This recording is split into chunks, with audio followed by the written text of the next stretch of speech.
नमस्कार साथियों, राहुल जी का स्वागत है। हमारे साथ राजस्थान के मुख्यमंत्री अशोक गहलोत जी, छत्तीसगढ़ के मुख्यमंत्री भूपेश बघेल जी, हेलो,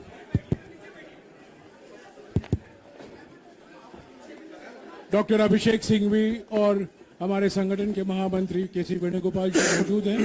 मैं राहुल जी से गुजारिश करूंगा, वो पहले आपको संबोधित करेंगे, बाद में आपका सवाल जवाब लेंगे। राहुल जी। नमस्कार। मैंने आप सब से काफी बार बोला है कि हिंदुस्तान में लोकतंत्र पर आक्रमण हो रहा है और इसका हमको हर रोज नए नए उदाहरण मिल रहे हैं। सवाल मैंने एक ही पूछा था,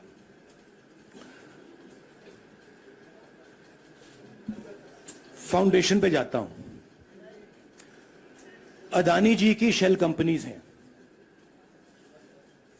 अदानी जी की शेल कंपनीज हैं, उसमें 20,000 करोड़ रुपया किसी ने इन्वेस्ट किया।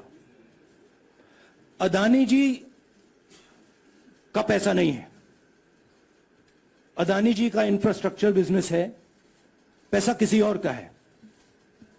सवाल यह है, ये जो 20,000 करोड़ रुपए हैं, ये किसके हैं?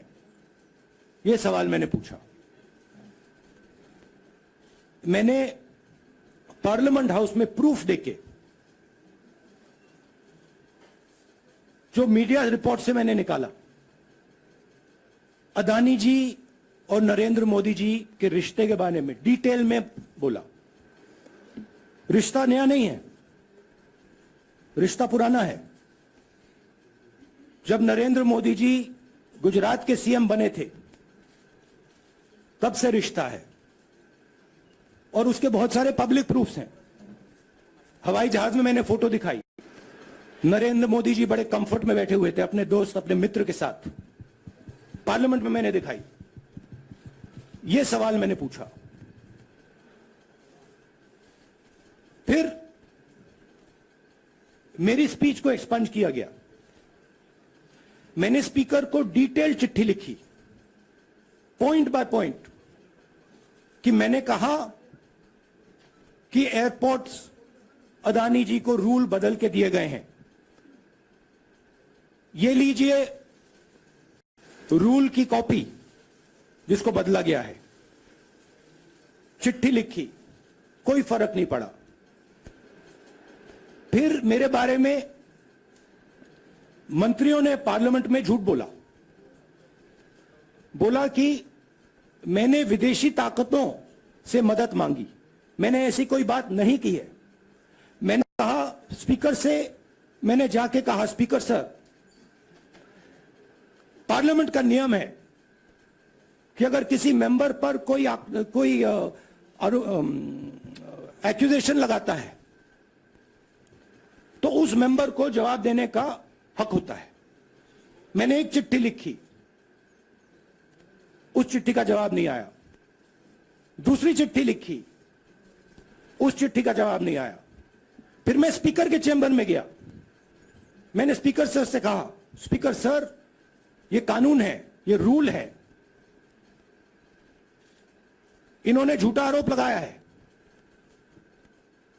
मुझे आप बोलने क्यों नहीं दे रहे हैं? स्पीकर सर मुस्कुराते हैं, कहते मैं नहीं कर सकता। और फिर उसके बाद आपने सबने देखा क्या हुआ। सवाल पूछना मैं बंद नहीं करूंगा। नरेंद्र मोदी जी का अदानी के साथ क्या रिश्ता है और 20,000 करोड़ रुपए किसके हैं, मैं पूछता जाऊंगा। मुझे कोई डर नहीं लगता इन लोगों से।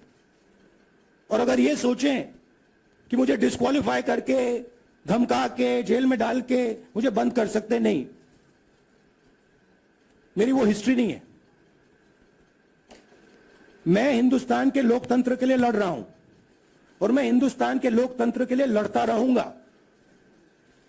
किसी चीज से नहीं डरता हूं, यह सच्चाई है। अब आप सवाल पूछिए। एक एक करके प्लीज. हाँ मोहित, I'll say it in English also. Sorry. I'll say it in English also. The question begins. Few weeks back in Parliament, where I asked the Prime Minister a very specific set of questions. Question number one, 20,000 crore rupees or $3 billion are in shell companies owned by Mr. Adani. Mr. Adani could not have generated this money. He's an infrastructure business. Where did this money come from? Whose money is it? That was the first question. Whose shell companies are there? These companies are working in the defense field. Why does nobody know whose money this is? There is a Chinese national involved in this. Why is nobody asking the question, who is this Chinese national? That was the first question. Second question was, set of questions with proof. Were what is the Prime Minister's relationship with Mr. Adani? I showed a picture of the Prime Minister and Mr. Adani's plane relaxing. I gave documentation about the defense industry, about the airports, about statements made in Sri Lanka, about statements made in Bangladesh, pictures of Mr. Narendra Modi sitting with the State Bank chairman in Australia. And I put this proof on the table. Immediately after that, the BJP started its work. My speech was expunged. I wrote a letter to the Speaker with a detailed explanation on the defense industry, on the airports, with press clippings, supporting documents, legal documents, and said, this is the supporting foundation of my speech. I have not made this speech, I have not invented this. This is detailed research, here it is. Nothing happened. Nothing was revoked. My speech today is not part of the record of Parliament. The same, by the way, was done with Mr. Kharge. After that, BJP ministers lied about me in Parliament. They made the statement to distract from the Adani issue. The whole game, disqualification, and all these statements are to distract from the central question, whose money is it? 20,000 crores, whose is it? Kiska hai ye? That's the main question. The whole thing is to distract. So, they said that I've asked foreign forces to help India. Most ridiculous statement. I have never made such a statement. You can look at all the conversations I had in the United Kingdom. Not one such statement was made. In fact, I said this is India's problem. India has to resolve this problem, right? A minister lies on the floor of the House. I wrote to the Speaker and I said, Speaker, sir, it is my right as a member of Parliament, when somebody makes an accusation, to state my position. Please let me state my position. The first letter is not answered. I then write a second letter with more details, saying the names and what was said. Still no answer. I then go to the Speaker's chamber and I say, Speaker, sir, what is going on? We live in a democracy. You are the defender of that democracy. Why are you not letting me make my statement? The Speaker smiles and says, I cannot do that. Come and have a cup of tea with me. Right? So this is the whole drama that is being orchestrated to defend the Prime Minister from the simple question, whose 20,000 crore rupees, whose $3 billion went to Mr. Adani shell companies? हाँ जी मोहित, एक minute सबको मौका मिलेगा. राहुल जी, मोहित दुबे हूं मैं. मेरा सवाल ये है कि आप शहीदों. By the way, sorry, I just need to finish that. I left out a part. Look, I am here defending the democratic voice of the Indian people. I will continue to do that. I am not scared of these threats, of these disqualifications, of these allegations, of these prison sentences. I don't care. I'm not scared of them. Okay? These people don't understand me yet. I am not scared of them. They are used to everybody being scared of them. I am not scared of them. Right? And I will continue to ask the question, what is the Prime Minister's relationship with Mr. Adani? It is an old relationship. It is a relationship that began when he was Chief Minister of Gujarat. Mr. Adani constructed the idea of Resurgent Gujarat, organized all that. This is a partnership. It's a close partnership. I'm going to keep asking that question. Rahul ji, मैं मोहित दुबे हूं। मेरा सवाल यह है कि आप शहीदों के परिवार से आते हैं।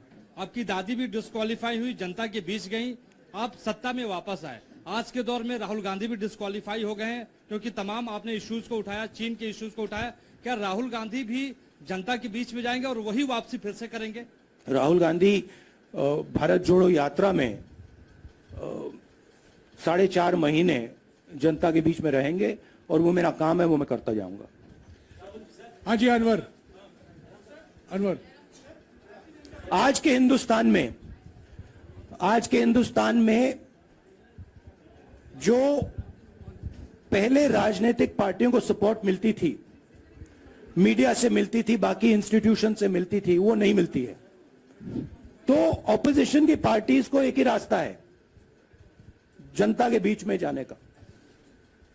हाँ जी, अनवर। सर, भारतीय जनता पार्टी ने आप पर ओबीसी समुदाय के अपमान का आरोप लगाया है। इस पर आप क्या जवाब देना चाहेंगे भारतीय जनता पार्टी को? मैं पिछले भारत जोड़ो यात्रा में आप मेरी कोई भी स्पीच देख लीजिए, मैं वहां कह रहा हूं सब समाज एक हैं, सबको एक साथ चलना चाहिए, भाईचारा होना चाहिए, नफरत नहीं होनी चाहिए, हिंसा नहीं होनी चाहिए। तो मेरी पोजीशन बिल्कुल क्लियर है।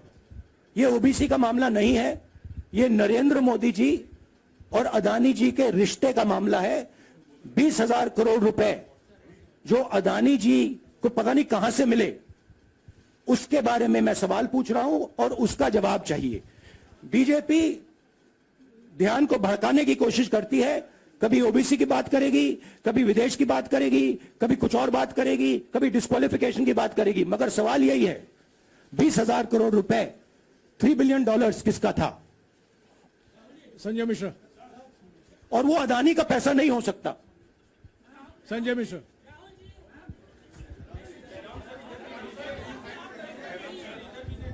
लेकिन आपने कहा आप डरते नहीं हैं, लेकिन स्टेट के टारगेट पे हैं और स्टेट आपके खिलाफ है, पूरी स्टेट, पूरी मशीनरी आपके खिलाफ है। ऐसे में आपके सामने चैलेंजेस बहुत बड़ा है, तो रास्ता क्या है, रणनीति क्या है? देखिए भैया, चाहे स्टेट हो चाहे कुछ भी हो, मैं सच्चाई को देखता हूं। मुझे और किसी चीज में इंटरेस्ट नहीं है, मैं सच्चाई बोलता हूं। राजनीति में यह फैशनेबल बात नहीं है, मगर यह बात मेरे खून में है। मैं और कोई रास्ता निकाल ही नहीं सकता हूं। तो मेरा काम यह है, यह मेरी तपस्या है, जीवन की तपस्या है, उसको मैं करता जाऊंगा। चाहे मुझे डिस्क्वालीफाई करें, मारे पीटे, जेल में डाले, मुझे कोई फर्क नहीं पड़ता। मुझे अपनी तपस्या करनी है। इस देश ने मुझे सब कुछ दिया है। शांत हो जाइए। इस देश ने मुझे सब कुछ दिया है, प्यार दिया है, इज्जत दी है, इसलिए मैं ये करता हूं। हाँ, Supriya. Sir, Rahul sir, BJP के जो लीडर्स आप पे अटैक कर रहे हैं उस पर आप क्या कहेंगे? और इसके अलावा वायनाड, वहां पर जब से खबर गई है वहां पे लोग बहुत डिसबिलीफ में हैं, प्रोटेस्ट भी इरप्ट हो रहा है, आप अपनी कॉन्स्टिट्यूएंसी के लोगों को क्या कहना चाहेंगे? नहीं, मैंने सोचा है कि मैं अपनी, देखिए मैंने कॉन्स्टिट्यूएंसी में भी बोला कि वायनाड के लोगों के साथ मेरा पारिवारिक रिश्ता है, फैमिली प्यार का रिश्ता है। तो मैंने सोचा कि मैं वायनाड के लोगों के लिए अपनी एक चिट्ठी लिखूं उनके लिए कि मेरे दिल में उनके लिए क्या है, तो वो तो मैं रिजॉल्व कर दूंगा। उनका, देखिए, बीजेपी के नेताओं का काम यही है। देखिए, वो सब नरेंद्र मोदी जी से डरते हैं, कारण आप जानते हो। नरेंद्र मोदी जी ने कहा कि देखिए ध्यान हटाना है।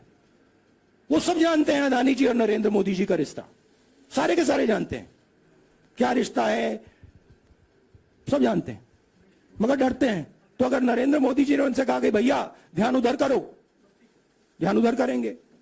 मगर सवाल यही है 20,000 करोड़ रुपए किसका है? हाँ जैनेंद्र राहुल जी पूरी कांग्रेस पार्टी, सर पूरी कांग्रेस पार्टी ये कह रही है कि आप चाहे वो गुजरात की कोर्ट ने आपको सजा सुनाई या आपका निलंबन हुआ, ये सब कुछ केंद्र सरकार प्रधानमंत्री के इशारे पर हो रहा है। लेकिन बीजेपी कह रही है कि कानून ने अपना काम किया है। तो जो ये दलील है कि कानून ने आपको सजा दी है और उसी की वजह से आपका निलंबन भी हुआ है, इस पर आप क्या देखिए, लीगल मैटर है, पर ये हुआ है? लीगल मैटर है। मैं हिंदुस्तान के लीगल सिस्टम को रिस्पेक्ट करता हूं। मैं लीगल मैटर पे इस प्रेस कॉन्फ्रेंस में बात नहीं करना चाहता हूं। हाँ संजीव, अगर आपके लीगल सवाल होंगे तो आप हमारी लीगल टीम से पूछ लीजिए। Sanjeev 1 minute Sanjeev.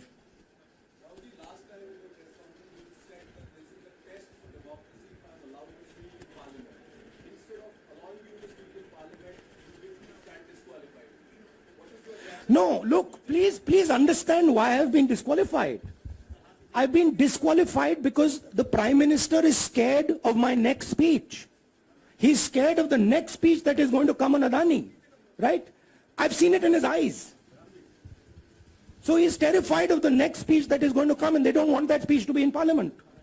That's the issue. That is why first the distraction, now the disqualification. Please don't be confused about this matter. There is a deep relationship between Narendra Modi ji and Mr. Adani. There is a question. 20,000 crore rupees have suddenly arrived in Mr. Adani's shell companies. Where has this money come from? Whose money is it? It is, some of these companies are defense companies. Why is the defense ministry not asking this question? Why is the defense ministry not asking the question? But please explain to us, whose money is this that is being spent on our drone development, that is being spent on our missile development, that is being spent on our ordnance production? Why is the defense ministry not asking this question? हाँ मंजरी please, एक minute मंजरी। सदस्यता की रद्द हुई तो उसके बाद बहुत सारे ऐसे विपक्षी दल जो अभी तक कांग्रेस से दूरी बना के चलते थे वो भी आपके समर्थन में आए। तो आपको क्या लगता है अब वो समय आ गया है जब सारे विपक्ष को एकजुट हो जाना चाहिए? मैं उन सब विपक्षी दलों का धन्यवाद करता हूं कि उन्होंने इस बात में हमारी सपोर्ट की और हम सब मिलके काम करेंगे। रंजीता जिस बयान को लेकर आपको ये सजा सुनाई गई है, क्या आपको लगता है, आपको अफसोस है उस बयान को लेकर? क्या कहेंगे उस बयान पर? अब देखिए, अब ये लीगल डिस्कशन है, उस पे मैं टिप्पणी नहीं करना चाहता हूं क्योंकि ये कोर्ट में मामला है। मगर मैं जो भी सवाल उठाता हूं वो सोच समझ के उठाता हूं। हाँ जी नीरज। राहुल जी अभी कुछ ही दिन पहले लक्षद्वीप के सांसद मोहम्मद फैजल की सदस्यता गई थी और बाद में हाईकोर्ट ने स्टे कर दिया था। अभी उनकी मेंबरशिप रीइंस्टेट नहीं हुई है। देखिए, सुन लीजिए। हाँ। राहुल जी सुन लीजिए, अभी उनकी सदस्यता रीइंस्टेट नहीं है, लेकिन चुनाव आयोग ने चुनाव की घोषणा करने के बाद उसे रोक दिया था। अगर ऊपरी अदालत से आपको स्टे मिलता है तो आपको उम्मीद है कि लोकसभा स्पीकर भी आपकी सदस्यता को बहाल कर देंगे? मुझे उम्मीद में कोई इंटरेस्ट ही नहीं है। चाहे मुझे सदस्यता मिले ना मिले, मैं अपना काम करूंगा। अगर ये मुझे परमानेंटली डिस्क्वालीफाई कर दें तो भी मैं अपना काम करूंगा। अगर मुझे रीइंस्टेट कर दें तो भी मैं अपना काम करूंगा। मुझे कोई फर्क नहीं पड़ता मैं पार्लियामेंट के अंदर हूं या बाहर हूं, कहां हूं। मैंने आपसे कहा मुझे अपनी तपस्या करनी है, मैं उसको करके दिखाऊंगा। आपके लिए नहीं, अपने लिए। रवि एक मिनट रमन, हाँ। एक मिनट रमन।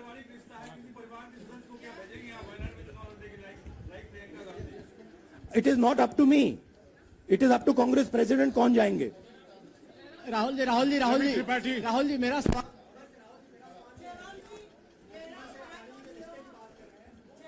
आपके यहाँ बैठे हैं। हाँ। दोनों मुख्यमंत्रियों का भी अडानी जी से रिश्ता है, उनके साथ लेन देन का मामला, उसका कहा धंधे का मामला है।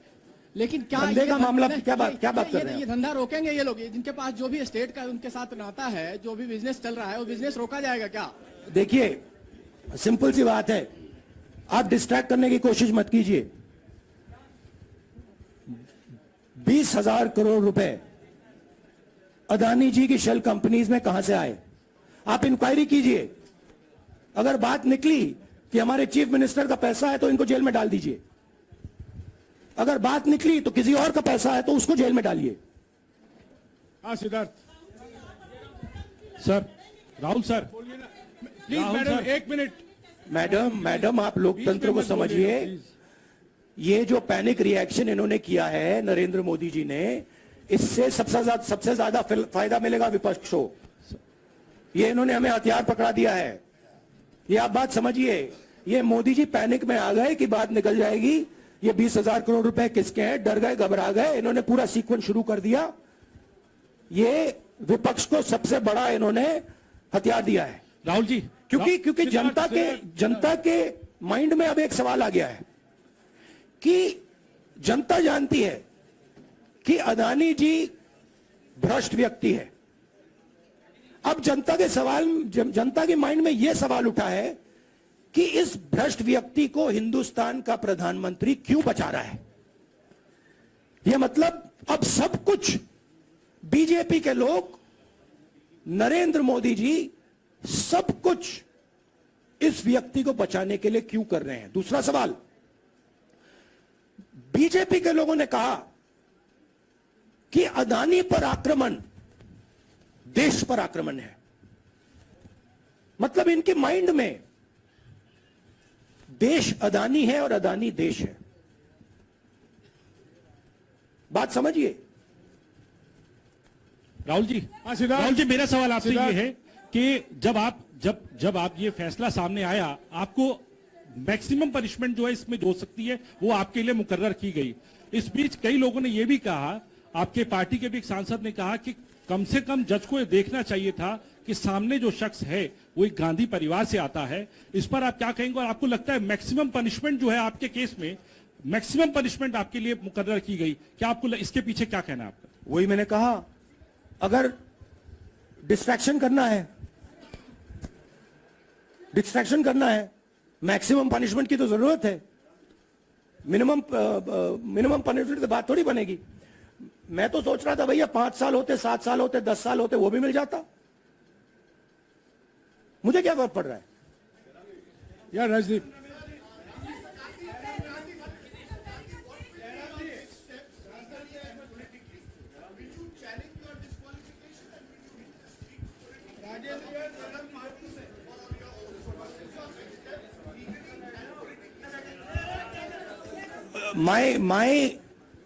I have only one step, and that step is to fight for the truth in this country and to defend the democratic nature of this country that is under. Please let me finish, Rajdeep, unless you want to answer it for me.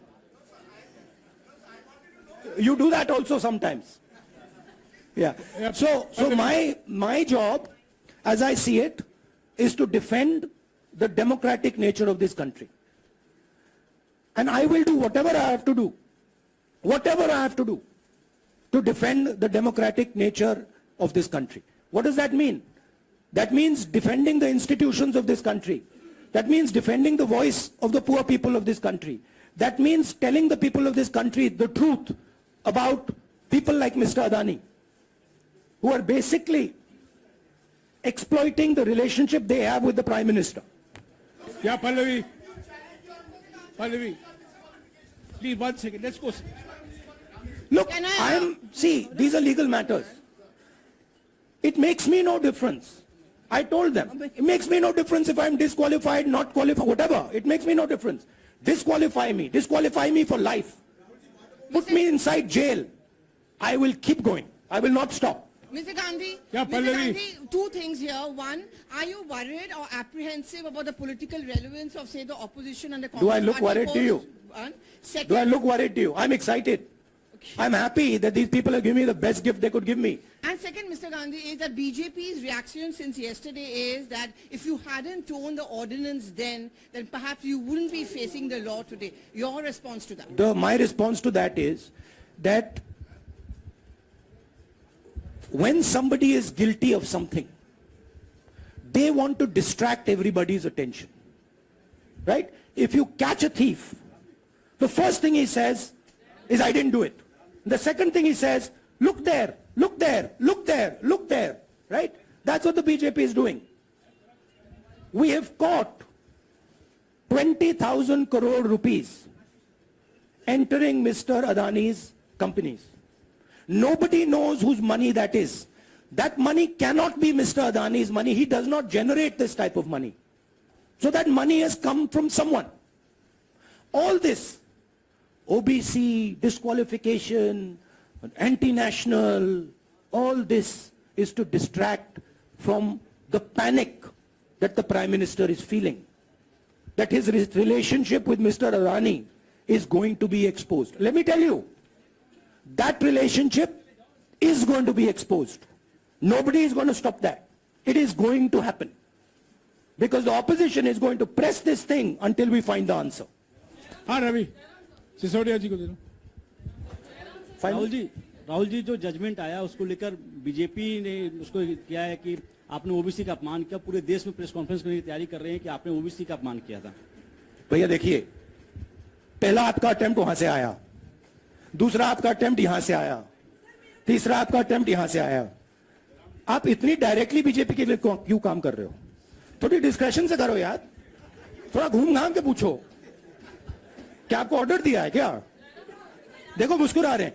घूम घाम मैं आपको उदाहरण देता हूं. आप थोड़ा घूम घाम के निकाल नुकुल के बोलो. देखो ऐसे बोलो पहले, राहुल जी. हाँ, तो please if you want to work for the BJP, then bring a BJP flag symbol here and put it on your chest. Then I'll answer you the same way I answer them. Don't pretend to be a pressman. Vikrant Rahul ji हवा निकल गई. Rahul ji BJP के लोग बार बार ये बात कहते हैं कि आपने जब विदेश में जाके भाषण दिया तो उन्होंने कहा माफी मांग लेते. अभी कहा कि कोर्ट में आपसे कहा कि आप माफी मांग लेते. तो जब ये लोग कहते हैं राहुल गांधी माफी मांग लेते, तो राहुल गांधी क्या सोचते हैं? राहुल गांधी सोचता है मेरा नाम सावरकर नहीं है, मेरा नाम गांधी है. गांधी किसी से माफी नहीं मांगता. और मैंने कहा पार्लियामेंट हाउस में, कहा कि भैया मुझे बोलने दीजिए ना, एक बार तो बोलने दीजिए. 2 बार चिट्ठी लिखी, तीसरी बार मैं पर्सनली स्पीकर से जाके कहता हूं, स्पीकर सर प्लीज, आप डेमोक्रेसी के लोकतंत्र के आप प्रोटेक्टर हैं, मुझे बोलने दीजिए. मुस्कुरा के कहते हैं भैया मैं तो नहीं कर सकता. आप नहीं कर सकते तो कौन कर सकता है? शायद मुझे जाके मोदी जी से पूछना पड़े, वो तो करने नहीं देंगे. तो मेरा जो पॉइंट है, इस देश में लोकतंत्र खत्म हो गया है. इस देश के लोग जो इनके दिल में है, हमारे दिल में है, बोल नहीं सकते हैं. इस देश के इंस्टीट्यूशन पर आक्रमण हो रहा है. और उस आक्रमण का मैकेनिज्म क्या है? उस आक्रमण का मैकेनिज्म नरेंद्र मोदी जी और अदानी जी का रिश्ता है. वो फाउंडेशन है. मैं नरेंद्र मोदी जी पर सवाल नहीं पूछ रहा हूं, मैं अदानी जी पर सवाल पूछ रहा हूं. बीजेपी अदानी जी को क्यों प्रोटेक्ट कर रही है? आप नरेंद्र मोदी जी को प्रोटेक्ट कीजिए. मैं अदानी जी पे पूछ रहा हूं, आप अदानी जी को क्यों प्रोटेक्ट कर रहे हो? आप इसलिए अदानी जी को प्रोटेक्ट कर रहे हो क्योंकि आप ही अदानी हो. Thank you.